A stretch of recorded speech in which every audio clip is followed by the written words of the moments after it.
en el mundo existen más de 7.000 idiomas, entre idiomas y dialectos activos. Y este siglo es un siglo que es muy característico porque hay una interconexión y prácticamente en segundos tú puedes comunicarte con cualquier lugar del mundo. Pero aunque la estructura digital nos dé esta ventaja,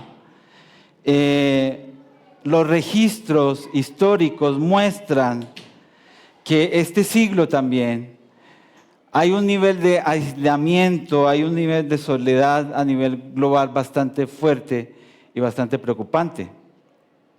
Entonces pareciera que nuestra búsqueda por pertenecer, creamos como unas burbujas, unas barreras invisibles, creamos burbujas ideológicas en donde a esta burbuja, a esta barrera solo lo traspasa aquel que piensa como yo, aquel que comparte mis mismos ideales, aquel que tal vez piensa, actúa, se viste como yo. Entonces, es muy irónico que en un tiempo de hiperconexión tecnológica, esto en vez de unirnos, como que nos fragmenta más y nos segmenta. Y si tú estás activo, tal vez queriendo hacer alguna promoción en redes sociales, sale lo que es la segmentación a un grupo específico, al grupo que le gusta esto, a un grupo que le gusta lo otro. Y la IA ha ayudado mucho a eso, segmenta por edades, por gustos.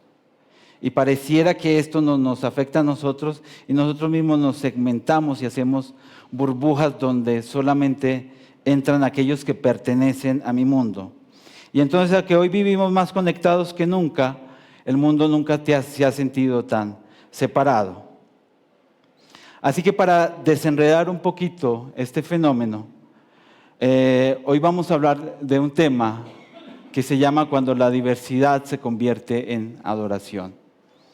Y este sermón es parte de una serie de 3 sermones que hicimos aquí en la iglesia, y la serie se llama De la confusión a la unión para su gloria. De la confusión a la unión para su gloria. Entonces, hace 2 semanas empezó Esteban hablándonos de Babel.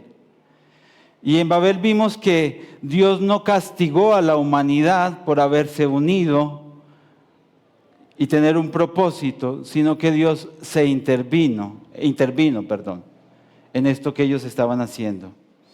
Y que el problema no era que se hayan unido para hacer una torre, sino el problema fue el propósito o el propósito que los llevó a unirse, o cuál era el propósito final de hacer esta torre. Decía que ellos querían hacerse un mundo, su propio nombre, que ellos querían construir su propio camino y evitar depender de Dios. Para eso fue que ellos se unieron a hacer esta torre. ¿Cuál fue el resultado? El resultado fue confusión. Confusión. Dice que al principio todos hablaban un mismo idioma, pero después de este evento, cada uno empezó a hablar un idioma diferente y ya no se entendía más. Entonces, ellos fueron confundidos. La semana pasada, el pastor Raúl habló de Pentecostés. Y vimos que en Pentecostés Dios no eliminó la diversidad, sino que la usó. Y vimos cómo el Espíritu Santo descendió el día de Pentecostés y les dio a cada uno la habilidad de que pudiera hablar en el idioma del otro. Entonces, en ese lugar habían personas reunidas de diferentes naciones que hablaban diferentes lenguas, pero ese día en Pentecostés el Espíritu Santo los invistió de poder y los capacitó, y los discípulos, cada uno, empezó a hablar en diferentes lenguas, diferentes idiomas, y las personas que los escuchaban lo entendían. Entonces nos dejaba un mensaje muy lindo que es que nosotros necesitamos de dejar a un lado nuestra jerga evangélica y poder hablar en el idioma que las personas puedan entender. Así que lo que pasó en el Pentecostés no es el final de la historia, porque esta historia comienza en Babel. En Pentecostés hay otro episodio, pero este no es el episodio final, porque esto es la representación de algo que va a suceder, pero a nivel cósmico. Pentecostés sucedió en un lugar específico, en una latitud, y desde allí se desprendió también lo que es la Gran Comisión.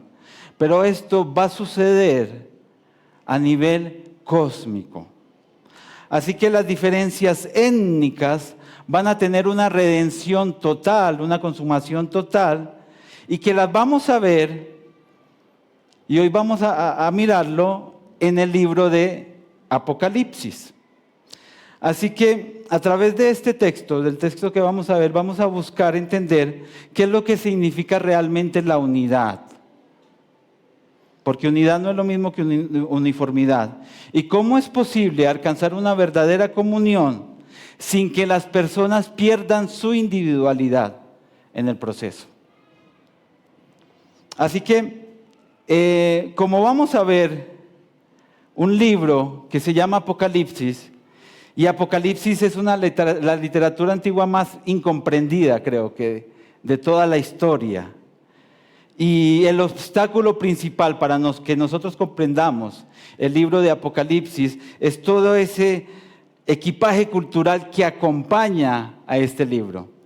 Porque cuando nosotros hablamos de la palabra Apocalipsis, nos evoca catástrofes globales, derrumbes, terremotos, inundaciones, meteoritos cayendo del cielo, la gente volviéndose loca en las calles, en las carreteras, y a veces hasta ahí caben hasta los zombies, ¿no? En el Apocalipsis. Entonces, Apocalipsis tiene un bagaje cultural muy fuerte, y creo que ese es el principal obstáculo para que nosotros no entendamos lo que realmente el mensaje que tiene el libro. Hay un escritor cristiano que dice que el común denominador de la gente sufre dos traumas, por así decirlo, con Apocalipsis. El primero es la apocaliptiditis. Es una obsesión casi clínica por encontrarle señales proféticas a los eventos que suceden. Entonces, sufrir de apocaliptiditis es buscarle encontrar un mensaje a la economía global, a los terremotos, a las guerras, al surgimiento de las naciones. Realmente es como que intentar ver señales del fin del mundo en cualquier noticia. Apocaliptiditis. Hay un conflicto en Medio Oriente y es el fin del mundo. Un crucero con antivirus, el fin del mundo. Yo me acuerdo de mi abuelita, que en paz descanse, era muy divertida mi abuelita. Y había un terremoto y gritaba, entren, el mundo se está acabando. Como si adentro de la casa no se fuera acá. Entonces la apocaliptiditis hace esto, pasa esto, ¿no? Si mi abuelita viera las colas de gasolina, decía, entren, el mundo se está acabando, ¿no? Realmente quieren ver una señal del fin de los tiempos en cualquier noticia, en cualquier situación. Hasta el COVID tenían ya su versículo, ¿no? Encuentran un versículo para todo, impresionante. Pero también está la apocaliptifobia, que es la evasión, el rechazo absoluto con cualquier cosa que se considere el destino último de la humanidad. No sé, lo rechazamos. Por ende, como que sellamos el libro de Apocalipsis y nunca nos vamos a él. Así que, en realidad, la importancia del Apocalipsis, de nuestro libro Apocalipsis, radica en que cierra toda la narrativa de la Biblia. Es el último libro de la Biblia, por algo está al final, y cierra la narrativa, y ha sido consultado constantemente para ver cuál sería el final de las cosas. Así que es importante que veamos esto porque vamos a hablar de Apocalipsis para que entendamos un poquito más, ¿sí? Quiero hacer una pregunta. ¿Quién de aquí se ha leído el Apocalipsis al menos alguna vez en su vida? Ni el 50%. Ok. Ahí estamos, ¿no ve? Espero que los que lo hayan leído no sufran de apocaliptiditis. Yo me acuerdo que también mi abuela, increíble, me decía, no leas el Apocalipsis porque te vas a volver loco. Entonces yo rebelde, mi gran rebeldía, ¿no? Cuando cumplí edad, me empecé a leer el Apocalipsis. Y cuando empecé a llegar a los monstruos y eso, lo cerré y dije, no, me voy a volver loco. Pero ya después crecí, maduré, hasta una materia y todo uno tiene que estudiarlo. Bueno, vamos a ver algunas definiciones que son importantes para ver Apocalipsis. Escatología. Yo creo que es una palabra que han escuchado muchas veces, no sé si la han escuchado o no, pero si la escucha, necesitamos entender qué es escatología. Escatología es una palabra que viene del griego, escatos y logía. Todo lo que sea que termine en logía es estudio de teología, estudio de Dios, psicología, antropología, ¿verdad? Estudio de. Entonces, escatos es final de las cosas. La escatología es el estudio de las últimas cosas. Y la escatología no es propiamente o solamente de la tradición cristiana. Cada tradición, cada religión tiene su propia escatología, tiene su propia forma de ver cómo van a terminar las cosas. Así que es como la interpretación del final de la historia. Lo característico de la escatología cristiana es que nosotros creemos y pensamos que la obra de Jesús, o sea, su muerte, su resurrección y su ascensión, inauguró el final de los tiempos. Nosotros estamos viviendo el final de los tiempos hace más de 2000 años. Estamos viviendo el final de los tiempos, estamos esperando la consumación de todas las cosas que va a ser cuando Cristo vuelva. ¿Quieren saber la fecha? No. Va a ser cuando Cristo vuelva. Ahí se van a consumar todas las cosas. De eso trata la escatología. Otra palabra que hay que entender es Apocalipsis, el libro que nosotros tenemos en la Biblia. Apocalipsis no significa fin del mundo. Apocalipsis significa revelación. Revelación. Esta es la revelación que tuvo Juan. Eso significa la palabra. Y en el sentido de correr un velo. Si hay un velo, algo que está velado, corres el velo y hay una revelación. Ves lo que hay detrás del velo. Eso significa la palabra Apocalipsis. Y la apocalíptica es un género literario. Apocalipsis como apocalíptica es un género literario. Es un género literario popular durante los últimos 3 siglos antes de que Jesús naciera y 3 siglos después. Es un género literario muy popular, muy usado, sobre todo en comunidades de creyentes que se sentían en una opresión y en una hostilidad muy fuerte. Acuérdense que ellos vivieron en imperios que constantemente se levantaban y los oprimían. Y entonces, en medio de esta opresión, nació el género apocalíptico. ¿Por qué? Porque el propósito de este género era básicamente ser una literatura de la resistencia. Entonces siempre han habido grupos que quieren resistirse contra el imperio y estos grupos se apropiaron de este género y escribieron cartas en este género. Porque al fin y al cabo el propósito era quitar el velo de una comunidad oprimida por el imperio en el momento. El texto les decía, sabemos que este emperador, que este imperio parece invisible y que el caos gobierna, pero si quitamos el velo, vamos a ver a un Dios que está centrado en su trono y que está gobernando y que al final de las cosas, todo este sufrimiento va a ser reivindicado. Ahora, el mensaje no era de terror, el mensaje de Apocalipsis o del género apocalíptico es un mensaje de esperanza. Porque el propósito era llevarles esperanza en medio de un pueblo oprimido, en medio de un tiempo de injusticia. Ellos tenían que llevar esperanza, ellos tenían que escribir esperanza para estas personas. El sufrimiento presente no iba a ser el final de todas las cosas. Al final iba a haber una gloria.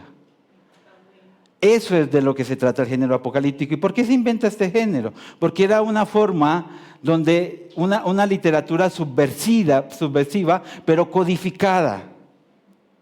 Entonces, el lector cuando recibía la carta, cuando recibía esta literatura y leía acerca de una bestia que salía del mar y de una serpiente que tenía 7 cabezas, tanto el lector como el receptor sabía y entendían a quién se refería con la bestia.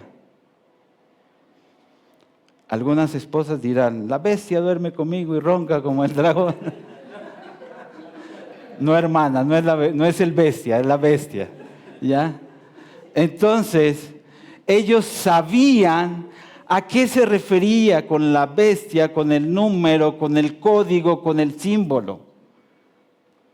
Y si esta literatura por algún motivo era interceptada, entonces si el imperio interceptaba esta literatura, leía y decía, entonces, ¿de qué están hablando? Y así la literatura podía llegar a su destinatario final y la persona que lo escribió no iba a ser ajusticiada por ello. Por eso es que surge esta literatura apocalíptica. Y esa es su intención. Hay más versículos apocalípticos en la Biblia. Daniel 7 al 12 es literatura apocalíptica. Isaías 24 al 27, Ezequiel 38 al 39, Zacarías 12 al 14, Joel 2, 3. Son literatura apocalíptica. Entonces creo que aquí entendemos que Apocalipsis no es lo mismo que escatología. Jesús en un momento está con sus discípulos, creo que es Mateo 24, no recuerdo bien. Jesús está con sus discípulos y sus discípulos Jesús miran el templo y dice, qué hermoso templo, y Jesús les dice, va a llegar el momento donde no quede piedra sobre piedra. Y ellos le preguntan, Señor, ¿cuándo van a ser el final de todas las cosas? Y él les dice, miren que nadie los engañe, y habla guerra, rumores de guerra. Esa literatura no es apocalíptica, es escatológica. ¿Sí? Entonces, una cosa es lo escatológico, otra cosa es lo apocalíptico. ¿Sí? Espero que esté siendo claro. Ok. También hay literatura apocalíptica en la tradición judía, bastante que no está en la Biblia. Esdras, Baruch, el Apocalipsis de Abraham, la Asunción de Moisés. Ellos escribían literatura apocalíptica para dar esperanza en medio del sufrimiento. Para eso es. Así que el Apocalipsis es un escrito en forma simbólica y muy enigmático. Y al ser un texto subversivo, y codificado, nosotros tenemos que tener diferentes herramientas de interpretación que no son las mismas que se aplican a un texto normal. O sea que yo cuando leo el Apocalipsis no puedo acercarme a él como cuando estoy leyendo una carta de Pablo. Tengo que acercarme a él e interpretarlo de manera diferente. Hay varias características del género apocalíptico. que son importantes en el género. La visión dualista es el mal, el bien. Lo negro, lo blanco. Ahí no hay grises. Ahí no hay, ¿es caliente o eres frío? Tibio no, tibio te vomito. O estás en un bando o estás en el otro. O perteneces al bien o perteneces al mal. Visión dualista. También los discursos no son racionales. No es como acercarse a un discurso de Pablo. Pablo racionaliza el discurso y nos va llevando a través de pensamientos a que tengamos una idea clara. No, aquí los discursos no son racionales. Son visiones, son símbolos, son personajes misteriosos, números. Y nos lleva mucho a lo que es el sentir. Porque el autor de Apocalipsis nos invita a ver sus visiones. Nos invita a oír el sonido de muchas aguas. Nos invita a oler el olor del incienso en el templo. Nos invita a saborear un rollo dulce en la boca y agrio en el estómago. Nos invita a sentir el toque tierno de Jesús. Entonces apela mucho a que sintamos. También hay una intervención directa de Dios. El Apocalipsis siempre va a haber una intervención. Si Dios no interviene, esto se viene abajo. Así estamos nosotros.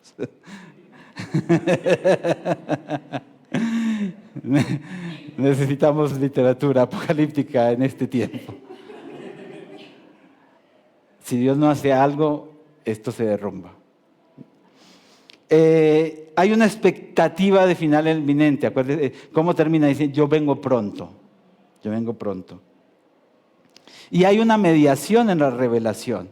En el género apocalíptico siempre va a estar presente un ángel, un ser espiritual, un ser diferente de nosotros, o que lleva el mensaje, o que lo explica, o que lo desvela. ¿Ya? Eso es parte del género apocalíptico. Y ya lo último, así para entrar en materia, hay en la tradición cristiana, hay 4 teorías o 4 escuelas, no sé si le podríamos llamar escuelas, para la interpretación del Apocalipsis. Entonces, cuando tú lees un libro, cuando tú lees una historia, cuando tú lees un comentarista, cuando tú escuchas una prédica del Apocalipsis, la persona ha asumido una escuela y lo ha interpretado el Apocalipsis desde esa escuela y desde esa escuela habla. Lo que pasa es que hay veces no sabemos si es así o no, pero es importante que lo entendamos. Hay 4 escuelas: preterista, historicista, futurista y la simbólica o idealista. La preterista interpreta el Apocalipsis en el tiempo pasado. La escuela preterista entiende que el Apocalipsis fue escrito y que lo que sucedió ahí, todo sucedió en el primer siglo. Es un mapa para entender el contexto histórico de lo que estaba viviendo esas iglesias a las que fueron dadas estas palabras. Ese es el enfoque preterista. El enfoque historicista es como un mapa cronológico ininterrumpido a través de la historia. En este mapa, desde el siglo I hasta el fin del mundo, intenta hacer coincidir símbolos con los papados, con las guerras, con el surgimiento de naciones modernas. La parte historicista. Está la interpretación futurista, que es la que se popularizó más con el tema de, no sé si a algunos les tocó ver esas películas Dejados Atrás, y los libros, y el arrebatamiento secreto de la iglesia, que se iban y que quedaba la ropita ahí doblada. Y esta escuela es nueva. Los padres de la iglesia nunca interpretaron el Apocalipsis de esta manera. Es una escuela básicamente nueva, pero se popularizó un montón. Y entonces esta escuela futurista dice que aparte de los primeros capítulos, todo lo que pasa en Apocalipsis no ha pasado todavía, sino que va a pasar en un futuro y está esperando ciertos relojes, ciertos detalles que hagan que esto empiece a pasar. Entonces es como que hay una pausa y ya va a venir.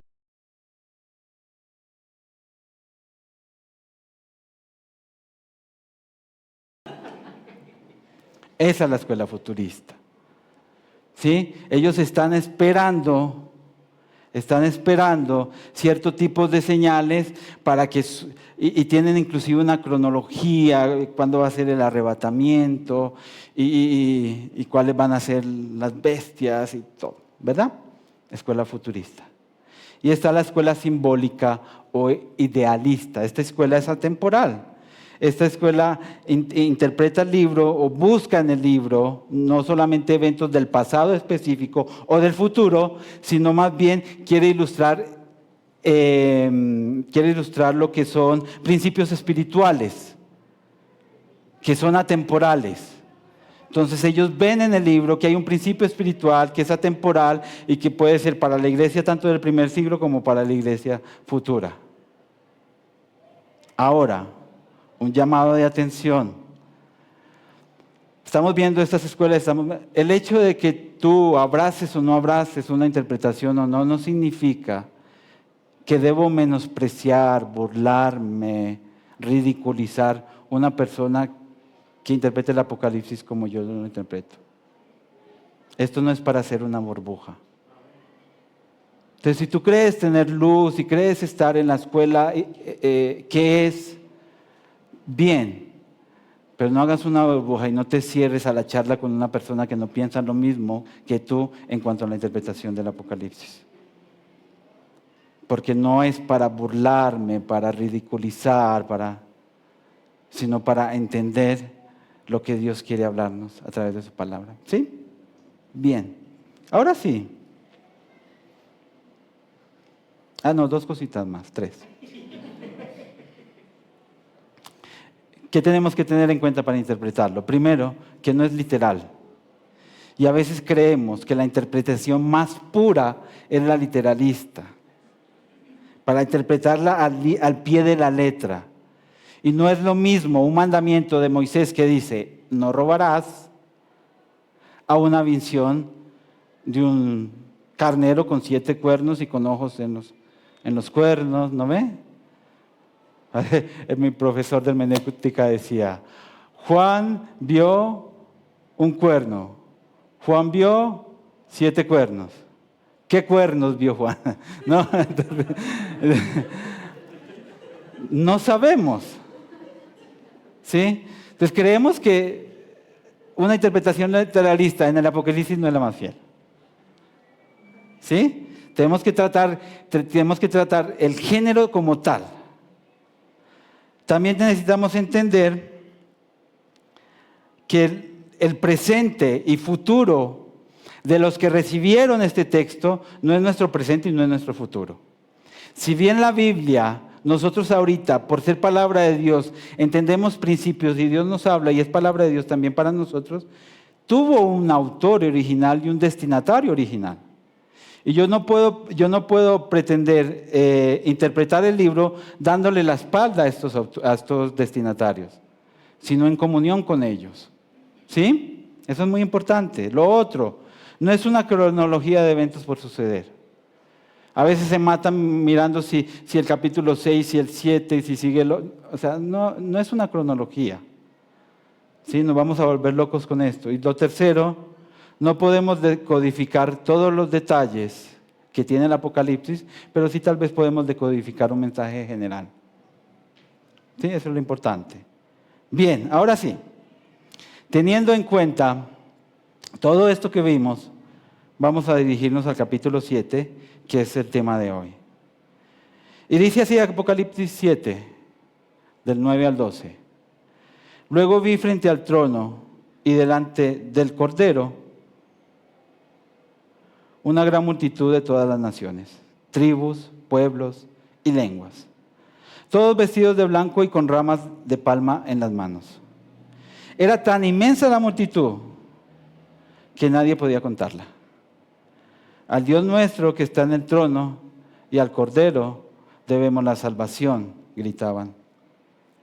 Y los ángeles que de pie rodeaban el trono y los ancianos y los 24 seres vivientes se postraron delante del trono y adoraron a Dios diciendo, amén. Que la bendición, la gloria, la sabiduría, la acción de gracias, la honra, el poder y la fuerza sean de nuestro Dios para siempre. Amén. Bien, esta visión ocurre como una pausa narrativa entre el sexto sello y el séptimo sello. Si hay una serie de sellos que un ángel va desatando en Apocalipsis, que se van, desatando los sellos, y cada sello hay una catástrofe. ¿No ve? Desatan un sello, hay una catástrofe. Desatan otro sello, hay otra catástrofe. Entonces, entre el sexto y el séptimo sello hay como una pausa narrativa, hay como un silencio y hay esta visión. Entonces, en esta visión podemos ver cómo la obra del Cordero transforma la diversidad de las naciones en una comunión eterna de adoración.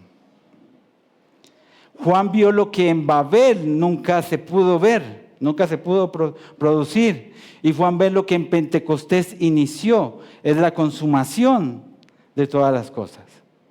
Por eso es un texto escatológico, porque es el final de las cosas. Entonces Juan ve una multitud reunida por el Cordero. Dice que hay una gran multitud. Y dice que esta multitud es tan grande que no se pueden contar. Y dice que encuentra gente de tribus, pueblos, lenguas, naciones. No era un grupo pequeño. No era un solo pueblo. No era un solo idioma. No era sola una clase social. No era solamente un color de piel específico. Y no eran poquitos.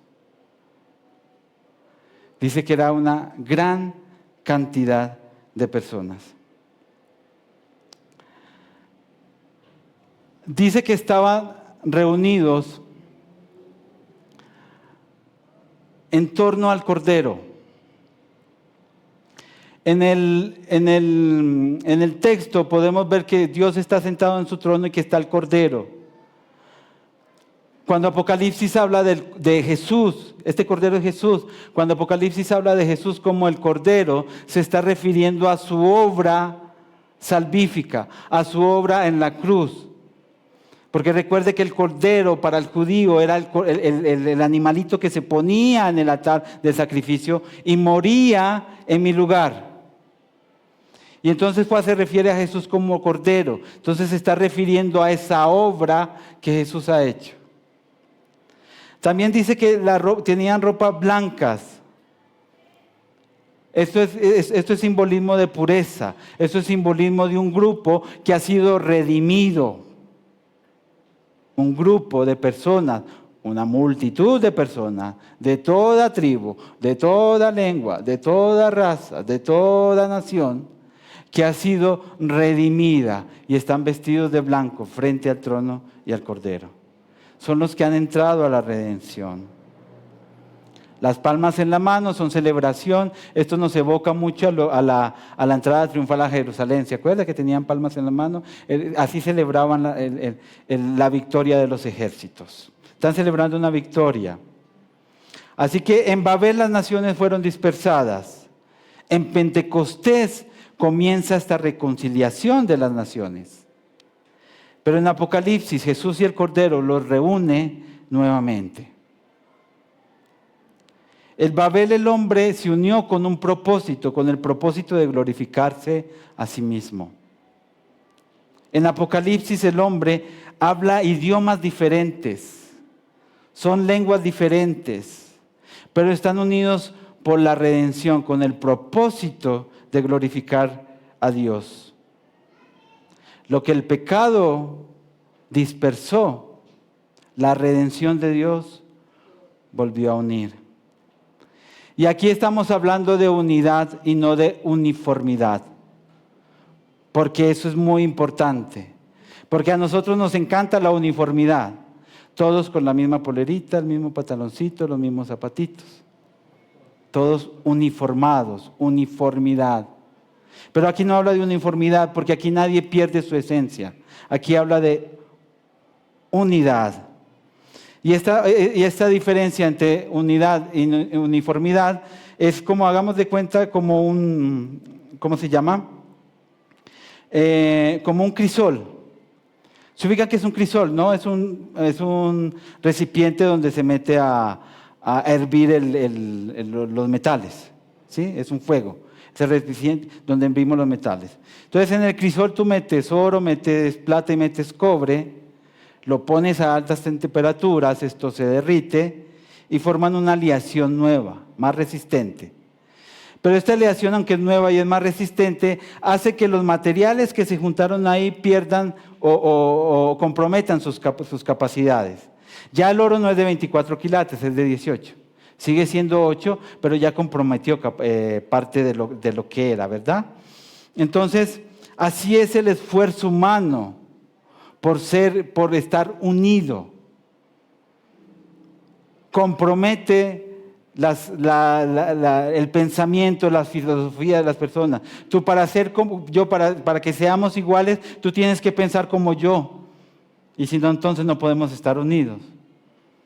Es como el crisol.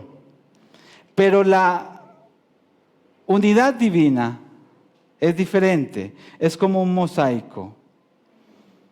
El mosaico tiene diferentes piezas. Tienen diferentes colores, tal vez sean opuestos, diferentes texturas, pero ninguna pieza pierde su geometría, ninguna pieza pierde su textura, ninguna pieza pierde su identidad personal, por así decirlo, pero en las manos de un buen artesano, esto termina siendo una gran obra que por sí sola la pieza no hubiera logrado. Y de eso se trata la unidad. De que juntos, cada uno como somos, podamos aportar a esta gran obra que es el reino de Dios.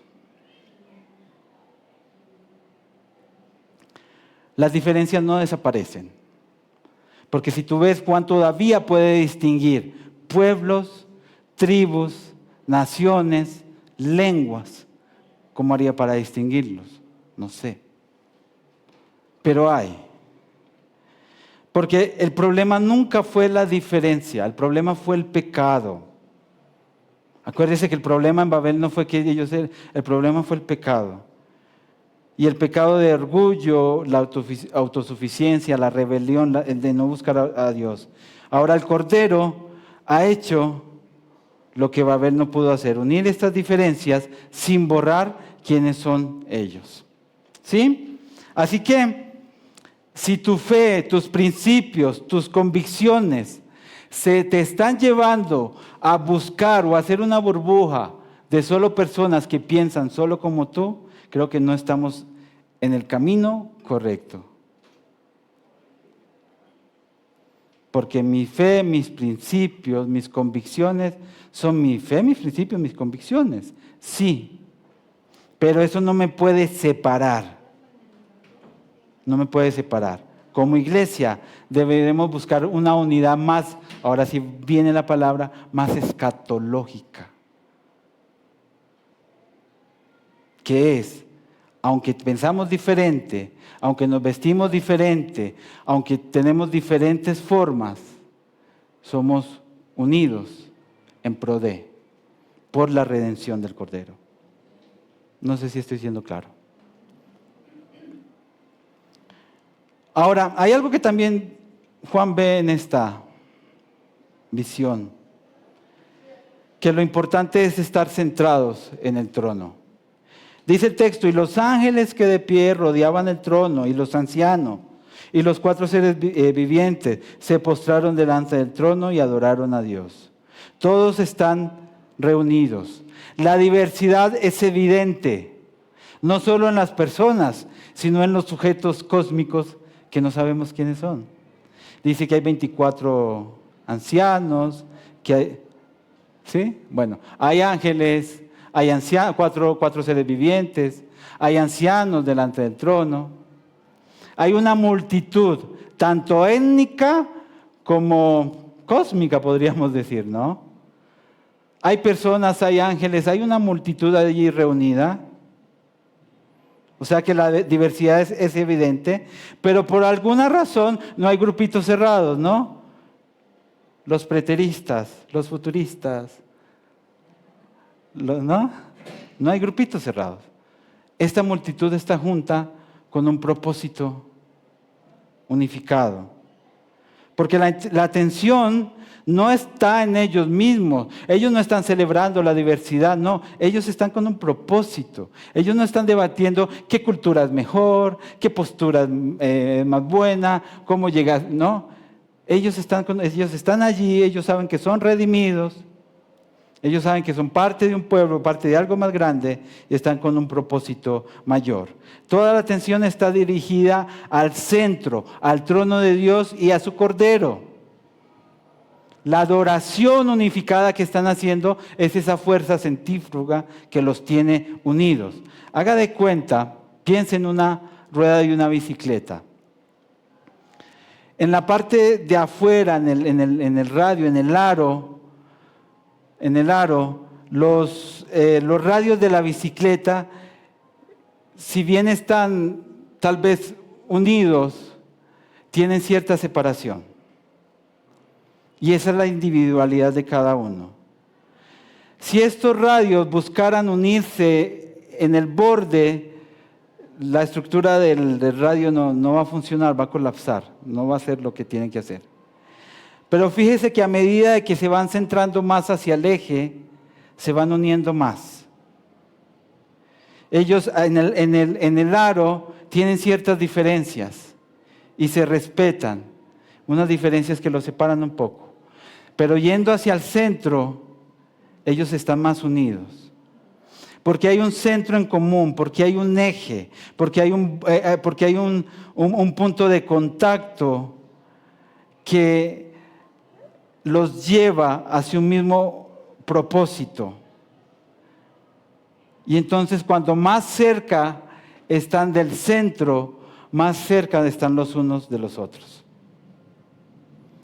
Cuando más cerca estamos en nuestro propósito, nuestras diferencias de cómo nos vemos, de cómo pensamos, de cómo hacemos las cosas, esas diferencias se van juntando en el centro o se van dejando atrás, por así decirlo. Entonces, la comunión ocurre cuando nos movemos hacia un centro compartido, hacia un propósito compartido. Y si en este caso el propósito no es un propósito superior, sino es un propósito trascendente, la naturaleza humana siempre va a colocar en el centro algo que buscar, como en Babel. En Babel ellos también se unieron, pero de forma equivocada. Por eso fueron dispersados. Así que generalmente, si no hay un propósito sublime, que en este caso es Dios, es su salvación, es lo que Él ha hecho por nosotros, entonces nosotros vamos a buscar poner allí en ese centro algo que no conviene. Así que en otras palabras, si Cristo no es el que ocupa el centro, tu centro va a ser tu propia ideología, tu orgullo, tu propio dolor, tu necesidad de tener la razón. Algo más va a ocupar ese centro. Así que en Babel la humanidad quería construir algo alrededor de sí misma. Hagámonos un hombre. Pero aquí el hombre busca construir algo alrededor del trono de Dios y el Cordero. No sé si estoy siendo claro con lo que estoy explicando. Así que toda la creación, lo que ve Juan aquí es toda la creación, todas las tribus, todas las lenguas, todas las naciones, todo un grupo de seres vivientes cósmicos están convergiendo hacia el mismo centro, que es la adoración a Dios y al Cordero.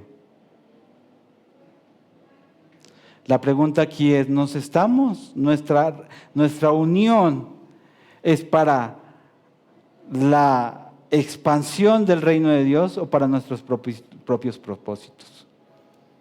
Cuando tú te juntas, ¿qué buscas? ¿Alimentar tu ego? ¿Crecer más tú como persona? ¿Destacar? ¿O buscas que el reino de Dios se expanda. Ahora, lo último que vamos a ver es que Juan ve que la adoración se convierte en el lenguaje de comunión. Dice, la multitud dijo, a Dios que está en el trono y al Cordero debemos la salvación. Dice que gritaban. Y los ángeles y los seres cósmicos gritaban, amén. Que la bendición, la gloria, la sabiduría, la acción de gracias, la honra, el poder y la fuerza sean de nuestro Dios para siempre. Amén. Es interesante, es muy interesante. Esto está cargado de muchas cosas, pues no las podemos ver todas ahora. Pero lo primero que tú puedes ver que estos seres cósmicos hablan de 7 características. Y 7 en el Apocalipsis es un número importante. Es un número que habla de plenitud, de algo que ya está firme, algo que no se va a caer. Hablan 7 características de Dios. Si usted las cuenta son 7. Podríamos ver qué significan, pero ahorita no nos va a dar el tiempo para eso. Ahora, fíjese que la multitud habla de Dios que está en el trono y al Cordero. Y los ángeles hablan de nuestro Dios para siempre. El Cordero, la obra de Jesús, fue para la humanidad. Por eso la humanidad reconoce esta obra de salvación. Tú y yo hemos sido salvos por la sangre de Jesús en la cruz, por el Cordero. Y por eso la humanidad lo reconoce a Él como el Cordero. Por eso la adoración nuestra es al Cordero. Así que si tú no sabes cómo adorar o qué hacer para adorar, tú simplemente concéntrate en la obra de Jesús en la cruz por ti. Por eso cada vez que partimos la cena recordamos el pan, el cuerpo y la sangre del Cordero que fue inmolado en la cruz por mí.